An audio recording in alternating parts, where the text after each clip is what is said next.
Welcome back to ఏజే Arun talks. Friends, మనలో చాలా మందికి దయాన్ని చూడాలని బాగా ఆశ ఉంటది కదా. అది కొందరికి తీరుతుంది, కొందరికి తీరదు. అయితే ఈ స్టోరీలో మనం కొంతమంది పిల్లలకు ఇలానే దయ్యాన్ని చూడాలని చాలా ఆశ ఉంది. అది ఏమైందో మనం ఈ స్టోరీలో తెలుసుకుందాం. ఆ పిల్లలకు దయ్యం ఏమో పడ్డది, ఎక్స్పీరియన్స్ కూడా అయింది. అయితే ఒక అంకుల్ వచ్చి మీరు దయ్యాన్ని చూస్తారా అని అడిగాడు. ఇప్పుడు ఏమాత్రం లేట్ చేయకుండా మనం స్టోరీలోకి వెళ్దాం. వెళ్లే ముందు మన ఛానల్ ని సబ్స్క్రైబ్ చేసుకొని బెల్ ఐకాన్ ను ఆన్ లో పెట్టుకోండి. స్టోరీ జరిగింది యూపీలో. అయితే సమ్మర్ హాలిడేస్ లో చాలా మంది ఊరికి వెళ్తారు కదా.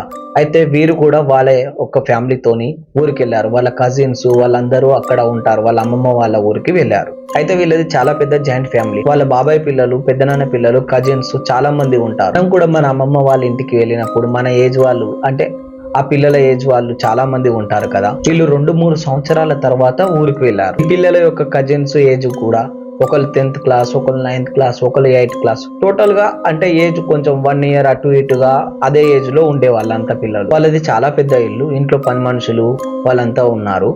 ఈ పిల్లలందరూ ఒక కాడ కూర్చొని ఉన్నారు. అలా టాపిక్ మాట్లాడుతూ ఉండగా సడన్ గా హర్రర్ స్టోరీ గురించి మాట్లాడుకుంటూ స్టార్ట్ చేశారు. అయితే ఈ టాపిక్ అక్కడ పనిచేసే ఒక అంకుల్ విన్నాడు. అతని ఏజ్ వచ్చేసి ఒక 50 ఉంటుంది. అయితే వీళ్ళ మాటలన్నీ వింటున్న అంకుల్ సడన్ గా వీళ్ళ దగ్గరకు వచ్చి మీకు దయ్యాలను చూడాలనిపిస్తుందా? అయితే అప్పుడు ఆ పిల్లలు నవ్వుతూ అంకల్ ఏం చెప్తున్నారు, అసలు దయ్యాలున్నాయా అని అంటాడు. కాదు, మీరు దయ్యాలని నిజంగా చూడాలనుకుంటున్నా, అయితే నేను ఖచ్చితంగా మీకు దయ్యాలను చూపెడతా అని అంటాడు. అయితే అంకల్ మీరు మాకు దయ్యం చూపెట్టకపోతే అప్పుడేంటి అని అంటారు ఆ పిల్లలు. అయితే మీకు నేను దయ్యం చూపెట్టకపోతే మీ అందరికి సమోసాలు తినిపిస్తా అని అంకుల్ అంటాడు. అయితే ఓకే అని అంటారు. కానీ ఈ విషయం ఇంట్లో ఎవ్వరితో చెప్పొద్దని అంటాడు. అయితే ఆ రోజు వీళ్ళు డాబా మీద పడుకుంటానికి వీళ్ళంతా సిద్ధమయ్యారు. వీరితో పాటు ఆ అంకుల్ కూడా పడుకుంటాడు. రాత్రి 3ంటికి నేను లేపుతా, అప్పుడు మీకు దయ్యాన్ని చూపెడతా అని అన్నాడు. వీళ్ళ మమ్మీ డాడీ అందరూ ఇంట్లో హాల్లో పడుకున్నారు. ఈ పిల్లలందరూ పైన పడుకున్నారు. సరిగ్గా 3ంటికి అలారం పెట్టుకొని పడుకున్నారు. సరిగ్గా 3 అవుతానికి వస్తుంది. ఈ పిల్లలందరూ 3 కాకముందుకే లేచి కూర్చున్నారు. మనకు కూడా ఉంటది కదా, ఏదైనా టాపిక్ కొత్తగా తెలుసుకోవాలి, తెలుసుకునేది ఉంది అని అంటే చాలా ఎక్సైట్మెంట్ అవుతాం కదా. అలాగే ఈ పిల్లలు కూడా చాలా ఎక్సైట్మెంట్ తో చూస్తున్నారు. 3 అయిందని అప్పుడు ఆ అంకల్ ని లేపారు. ఆ అంకల్ లేశాడు. పిల్లలు చూడండి, మీరు ఎప్పుడు నేను మీకు దయ్యాన్ని చూపెడతా, ఎలాంటి శబ్దం చేయకండి. ఆ దయ్యం మిమ్మల్ని చూడక ముందుకే మీరు దాచుకోండి. ఇప్పుడు మీకు ఎక్కడ చూడాలనో చూపెడతా, కానీ ఎలాంటి శబ్దం చేయకుండా చూసే వెంటనే దాచుకోండి. ఆ దయ్యం మిమ్మల్ని అస్సలే చూడొద్దు. ఇదంతా ఆ పిల్లలకు చాలా జోక్గా అనిపించింది. ఓకే ఓకే సరే అంకల్ అని చాలా జోక్గా తీసుకున్నారు. వీళ్ళ ఇల్లు వెనకనే ఒక కాల్వ ఉంది. ఆ కాల్వ పక్కనే హ్యాండ్ పంపు ఉంది. ఆ హ్యాండ్ పంప్ మీద చిన్నగా మీరు ధ్యానం పెట్టి చూడండి అని అన్నాడు. అయితే అలాగే సైలెంట్ గా ఆ హ్యాండ్ పంప్కి వెళ్ళి చూస్తారు. కానీ ఎలాంటిది ఏం కాలేదు, ఎలాంటిది ఏం చూడట్లేరు, ఎలాంటిది ఏం కనపడదు. అప్పుడు ఆ పిల్లలు అన్నారు, అంకల్ మీరు మాతో మజాక్ చేస్తున్నారు కదా అని అన్నాడు.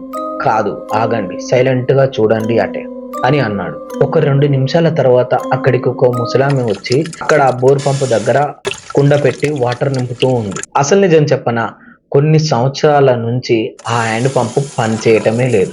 అందులో నుంచి ఎలాంటి వాటరే రావటం లేదు. అక్కడ మార్నింగ్ టైంలో ఎవ్వరూ నీళ్లు పట్టుకోరు, ఎందుకంటే అది పని చేయటం లేదు కాబట్టి. వాటర్ నిండి బయటకు పోతున్నట్టు క్లియర్ గా కనిపిస్తుంది. ఇంత నైట్ వచ్చి నీళ్లు పట్టుకుంటారని అలానే చూస్తూ ఉన్నారు. ఓకేనా, చూసారా అని అంకల్ అంటారు. అప్పుడు పిల్లలు సైలెంట్ గా వెళ్దాం ఇక మనం అని అంటారు.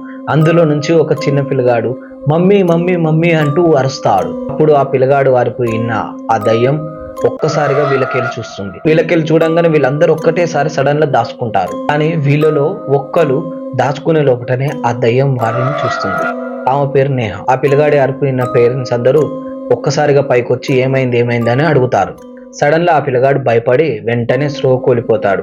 అప్పుడు ఆ పిల్లగాడిని తీసుకొని వీళ్ళంతా కిందికి వచ్చేస్తారు. అప్పుడు పేరెంట్స్ అంటారు, అసలు ఏం జరుగుతుంది, ఇంత రాత్రి లేచి మీరు అసలు ఏం చేస్తారు అక్కడ అని అంటాడు. అందులో నుంచి ఒక పిల్లగాడు, ఈ అంకులే చెప్పిండు మీకు దయ్యం చూపెడతా అని. అప్పుడు ఆ పేరెంట్స్ చిన్న పిల్లలకు ఎలాంటివి చూపెట్టాలి, ఎలాంటివి చెప్పకూడదు, అసలు దాన్ని నీకు కొంచెం కూడా తెలియదా అని అంటాడు. అప్పుడు ఆ అంకులు పిల్లలే అన్నారు దయ్యాన్ని చూపెట్టమని, నేను చూపెట్టినా అని అంటాడు. పిల్లలే అడిగారు, నేను వాళ్ళకు ఆ హ్యాండ్ పంప్ దగ్గర చూపెట్టా, నీకు కొంచెమైన బుద్ధి ఉందా, పిల్లలకు ఎలాంటివి చూపెట్టాలో ఎలాంటివి చూపెట్టద్దు అని ఆ పేరెంట్స్ గరం అవుతూ అతని మీద అరుస్తారు. సార్ నన్ను క్షమించండి, తప్పైందని అతను అంటాడు. ఇక అతన్ని అక్కడి నుంచి వెళ్ళగొడతారు. ఇక అందరూ నార్మల్ అయ్యి ఆ పిల్లాన్ని కూడా తీసుకువెళ్ళి తన రూమ్ లో పడుకోబెట్టుకొని పొద్దుగాల లేచాక ఆ పిల్లాన్ని చూస్తే చాలా జ్వరంతో ఉన్నాడు.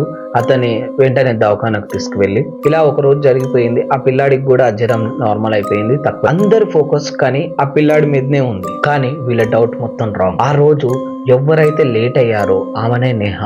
ఆ నేహ లోపల చిన్న చిన్నగా బిహేవియర్ చాలా చేంజెస్ కనపడుతున్నాయి. ఆమె చాలా సైలెంట్ గా అయ్యింది, ఒక్కతే ఉంటుంది, ఎవ్వరితో మాట్లాడటం లేదు. ఆమె ఎక్కువ శాతం పడుకుంటుంది అని వీళ్ళ కజిన్స్ కూడా అంతగానో పట్టించుకోకుండా మాట్లాడలేదు. 2-3 రోజుల తర్వాత వీళ్ళ ఇంట్లో ఒక పూజ పెట్టుకున్నారు. వీళ్ళ ఇంట్లో అందరూ ఉన్నారు, కానీ అక్కడ ఒక్కరు మిస్ అయ్యారు, ఆమెనే నేహ.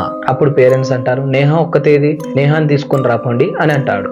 ఆ పిల్లలు రూమ్ అంతా దోలాడతారు, కానీ ఎక్కడ నేహ అవపడదు. అలా దోలాడుతూ పిల్లలంతా ఆ టెర్రస్ మీదకి వెళ్తారు. టెర్రస్ మీదకి వెళ్ళగానే అక్కడ చూసి పిల్లలందరూ షాక్ అవుతారు. అక్కడ నేహ కనపడుతుంది. ఎక్కడ అంటే ఆ రోజు నైట్ చూసిన హ్యాండ్ పంప్ దగ్గర కూర్చొని ఉంటుంది. ఆ పిల్లలు భయపడి వెంటనే కిందకొచ్చి కింద ఉన్న పేరెంట్స్ తో చెప్తారు, నేహ అక్కడ కూర్చుందా, అక్కడేం చేస్తుంది అని అంటూ ఆ పేరెంట్స్ అక్కడికి వెళ్ళి, నేహ రా, ఇంట్లో పూజ అవుతుంది అని అంటారు. అప్పుడు నేహ, నేను రాను, మీరు పోండి అని అంటుంది. నీ బుర్ర గిట్ల ఏమైనా ఖరాబ్ అయిందా, పూజ అవుతా అంటే ఖచ్చితంగా రావాలి, కూర్చోవాలి అని వాళ్ళ డాడీ అంటాడు. నేను రాను, అయినా కానీ నేహ, నేను రాను, మీరు పోండి అని అంటుంది. అప్పుడు వాళ్ళ ఫాదరు నేహ చేయి పట్టుకొని గుంజుకపోతానికి ట్రై చేస్తాడు. ఆబ్వియస్లీ పిల్లల కంటే పేరెంట్స్ కు ఎక్కువ బలం ఉంటుంది కదా, కానీ అక్కడ ఎంత గుంజుతున్నా కానీ నేహ మాత్రం కొంచెం కూడా కదలదు. ఎంత ట్రై చేసినా కదలదు. ఇలా కోపంగా చెప్తే నడవదు అని ప్రేమతో, అమ్మా నేహ, మన ఇంట్లో పూజ జరుగుతుంది, ఖచ్చితంగా అందరూ ఉండాలి కదమ్మా, రావాలే నువ్వు కూడా అని అంటాడు. అయినా గానీ నేహ రాదు. సైలెంట్ గా వాళ్ళ డాడీ వెళ్ళి అప్పుడు నేహ ఫాదరు పూజారితో జరిగిందంతా చెప్తారు. సరే గాని ఇప్పుడైతే ఓ పని చేయి, ఇప్పుడు మనం పూజ కంప్లీట్ చేసుకుందాం, తర్వాత నేను నేహాన్ని వచ్చి చూస్తా అని అంటాడు. నేహ లేకుండానే పూజ కంప్లీట్ అయితే అయిపోతుంది. పూజ అయిపోయినాక ఆ పూజారి డాబా మీదకి వెళ్ళి చూస్తాడు. అయినా గాని ఆ నేహ అక్కడనే కూర్చొని ఉంటుంది. అప్పుడు ఆ నేహ వాళ్ళ ఫాదరు పూజారి దగ్గరికి వెళ్ళి అడుగుతాడు. అప్పుడు ఆ పూజారి అంటాడు, మా గురువు ఒక అతను ఉన్నాడు, అతని దగ్గరికి మీ బిడ్డను తీసుకొని వెళ్ళండి అని అంటాడు. అప్పుడు ఆ నేహ వాళ్ళ ఫాదర్ అంటాడు, ఎందుకు, ఏంది, ఇవన్నీ మీరు అడగకండి, మేము చెప్పింది చేయండి, అక్కడికి మాత్రం తీసుకువెళ్ళండి అని అంటాడు. కానీ అక్కడ ఆ పూజారి నేహను కాకుండా ఇంకెవరినో చూశాడు అనుకుంటా. అందుకే ఆ పూజారి అంటాడు, మా గురువు దగ్గరికి తీసుకువెళ్ళు అని అంటాడు. ఈ విషయం ఎలాంటి పరిస్థితుల్లో అయినా కానీ నేహకు చెప్పకుండా తీసుకురండి. ఆ రోజు సాయంత్రం అయింది. యథావిధిగా నేహ ఇంటికి వచ్చేసి పడుకుంది. అందరూ పడుకున్నారు.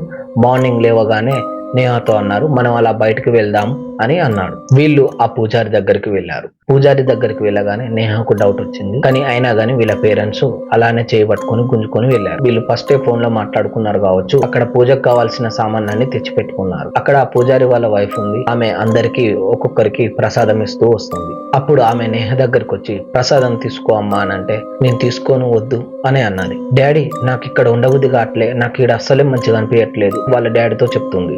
ఏంటి, నీకు ఇప్పుడు మంచిగా అనిపించట్లేదా, నిన్న పూజ జరుగుతుంటే రమ్మని చెప్పా కదా, రమ్మంటే రాలేదు కదా, ఇప్పుడు సైలెంట్ గా కూర్చో అని అన్నాడు. అప్పుడు ఆ పూజారి వచ్చి మళ్ళా ప్రసాదం ఇస్తాడు. నేను తినను అంటే తినను అని ఆ ప్రసాదాన్ని కింద పడిస్తాది. అప్పుడు నేహ ముస్లామే వాయిస్ లో, ఏంటి ఇదంతా, నేను చెప్తాను కదా, నన్ను ఇంటికి తీసుకువెళ్ళండి అని గట్టిగా అరుస్తుంది. మళ్ళా సడన్ లో నేహ అంటది, డాడీ నన్ను ప్లీజ్ ఇక్కడ నుంచి తీసుకెళ్ళి ఇంటికి, నాకు ఇక్కడ అసలే మంచిగా అనిపించట్లే, ఉండబుద్ధి కావట్లేదు. ఇంట్లో ఉన్న పేరెంట్స్ ఆమెని ఎవ్వరు పట్టించుకోరు, సైలెంట్ గా చూస్తూనే ఉంటారు జరిగేదంతా. అప్పుడు నేహ, అరే రాజేందర్, నీకు ఒక్కసారి చెప్తే అర్థం కాదా, నీకు ఎన్నిసార్లు చెప్పాలి నన్ను ఇంటికి తీసుకెళ్ళు అంటూ అని అరుస్తుంది. అదే ఇప్పుడు నన్ను ఇంటికి తీసుకువెళ్ళకపోతే మీ ఫ్యామిలీలో ఉన్న వాళ్ళందరినీ చంపేస్తా అని వార్నింగ్ ఇస్తుంది. అది విన్న వాళ్ళ ఫాదర్, ఏమైంది పూజారి ఇలా అంటుంది అని అంటాడు. అతను ఆ పూజారి అంటాడు, ఆమె నీ బిడ్డ కాదు. అప్పుడు ఆ పూజారి ఆ నేహ దగ్గరికి వెళ్ళి, చెప్పు నువ్వెవరు అని అడుగుతాడు. నేను నేహని అని అంటాడు. కాదు, నువ్వెవరో చెప్పు అని మళ్ళా అడుగుతాడు. అప్పుడు ఆ పూజారికి కోపం వచ్చి భస్మం తీసుకొని తన మీద వేస్తాడు. చెప్పు ఇప్పుడు ఎవరు నువ్వు. అప్పుడు నేహ, నేను సంగీతాని అని అంటుంది. అప్పుడు ఆ పూజారి, నువ్వు ఇక్కడేం చేస్తున్నావు అని అంటే చాలా నవ్వుతూ ఉంటుంది. అప్పుడు ఆ పూజారి మళ్ళా గట్టిగా అరుస్తూ, చెప్పు నువ్వు ఇక్కడేం చేస్తున్నావు అని అడుగుతాడు. నాకు ఈ అమ్మాయి నచ్చింది, నేను ఈ అమ్మాయిని తీసుకువెళ్తా నా లోకంలోకి అని అంటుంది. లేదు, నువ్వు ఆ అమ్మాయిని ఎక్కడికి తీసుకువెళ్ళలేవు అని పూజారి అంటాడు. నువ్వు కూడా ఏం చేయలేవు అని సంగీత అంటుంది. నేను నీ ఆత్మని శాంతపరుస్తాను, నువ్వు ఆ అమ్మాయిని వదిలిపెట్టు అని అంటాడు. నాకేమొద్దు, నేను పోను అని అంటది. అప్పుడు ఆ పూజారి ఆ అమ్మాయి నెత్తిపైన చేపెట్టి భస్మం జల్లి ఏదో మంత్రాలు చదువుతూ ఉంటాడు. అప్పుడు ఆ సంగీతకు ఒళ్ళంతా మంటలు పుట్టి, ఇక నేను వెళ్ళిపోతా అని అంటుంది. కానీ నువ్వు ఇలా అయితే పోవు, నీ ఆత్మకు శాంతి కలిగాకే నువ్వు వెళ్ళిపోతావు. పూజారి అడుగుతారు, అసలు నువ్వు ఎవరో చెప్పు అని అడుగుతారు. నేను అదే గ్రామంలో ఉండేదాన్ని, నేను మా కొడుకు కోడలతో ఉంటాను, ఒక్కసారి గొడవ అయింది ఇంటి స్థలం గురించి. ఆ జగ మా పేరు మీద రాసివ్వు అని అన్నారు. నేను ఉన్నంత కాలం ఆ ఇల్లు ఆ జగ నా పేరు మీదనే ఉంటాయి అని చాలా గట్టిగా చెప్పింది వాళ్ళకు. అయితే ఆ కొడుకు కోడళ్ళు కలిసి ఒక రోజు ఈ ముసలామకు అన్నంలో విషం కలిపి చంపేశారు. ఆమె చనిపోయిన తర్వాత తన పగనైతే తీర్చుకుంది, తన కోడల రూపంలో కోడల్ని కూడా చంపేసింది. కానీ ఆ కొడుకుని మాత్రం ఏం చేయలేక కన్న ప్రేమ కదా అలానే ఉండిపోయింది. ఆ కొడుకు కూడా ఇలాంటి పాపం తగిలి ఒక యాక్సిడెంట్ లో చనిపోయాడు. అసలు ఈ కొడుకు కోడళ్ళు నేను చనిపోయిన తర్వాత ఎక్కడైతే ఈ హ్యాండ్ పంప్ ఉందో ఈ హ్యాండ్ పంప్ కింద నన్ను పూడ్చిపెట్టి నా పైన ఈ హ్యాండ్ పంప్ కట్టారు. అలా నా శవం హ్యాండ్ పంప్ కిందే అలానే ఉంటుంది. అప్పటి నుంచి నేను ఆ హ్యాండ్ పంప్ దగ్గరనే ఉంటాను. అక్కడ ఉన్న పేరెంట్స్ అసలు ఏంటి ఏం జరుగుతుంది అని ఇలానే చూస్తూ షాక్ అవుతూ ఉంటారు. ఫస్ట్ లో ఆ పిల్లలు అసలు దయ్యాలు ఉంటాయా ఉండవా అని అనుకున్న పిల్లలు డైరెక్ట్ ఎక్స్పీరియన్సే చేశారు. వాళ్ళ కళ్ళ ముందటనే ఉంది. అది చూసిన పిల్లలు చాలా షాక్ లో ఉండిపోయారు. అప్పుడు ఆ పూజారి కొన్ని మంత్రాలు చదివి నేహ బాడీలో నుంచి ఆ ముస్లాంని అయితే పంపించేశాడు. ఆ పూజారి నేహ వాళ్ళ ఫాదర్ తో ఇలా అన్నాడు, ఎలాగో అయితే ఆ ఆత్మనైతే మనం పంపించేశాం, కానీ ఆ ఆత్మని శాంతపరిచేసి మాత్రం మీరే అని అంటాడు. నేహ వాళ్ళ పేరెంట్స్ ఎలా అయితే ఏముంది, మా అమ్మాయి అయితే మాకు దక్కింది, మేము ఖచ్చితంగా అది చేస్తాము అని అన్నారు. నెక్స్ట్ డేనే ఆ నేహ వాళ్ళ పేరెంట్స్ పూజారి ఆ హ్యాండ్ పంప్ దగ్గరికి వెళ్ళి అక్కడ తోమి, కానీ బాడీ మొత్తం డీకంపోజ్ అయింది కాబట్టి అక్కడ ఉన్న మట్టి తీసుకొని పిండ పదార్థాలు పెట్టి ఆ ఆత్మని శాంతపరిచారు. ఆ తర్వాత నుంచి నేహకు ఇలాంటి ఏం కనపడలేదు. అలాగే ఆ పూజారి అప్పుడు ఆ నేహకు ఒక తాయత ఇచ్చాడు, ఈ తాయతను ఎప్పుడు కూడా నువ్వు తీసేది లేదు అని చెప్పి. కానీ నేహకు అప్పుడప్పుడు నెగిటివిటీ ఉన్నట్టుగా అనిపిస్తుంది కానీ ఎప్పుడు కనపడలేదు. ఆ పిల్లలు అసలు దయ్యాలే లేవన్నారు కానీ రియల్ గా ఎక్స్పీరియన్స్ చేశారు. ఈ స్టోరీ మీకు నచ్చినట్టయితే ఒక చిన్న లైక్, ఇలాంటి ఇంట్రెస్టింగ్ ఉన్న స్టోరీస్ కోసం మన ఛానల్ ని సబ్స్క్రైబ్ చేసుకోండి, కింద ఉన్న బెల్ ఐకాన్ ని ఆన్ లో పెట్టుకోండి.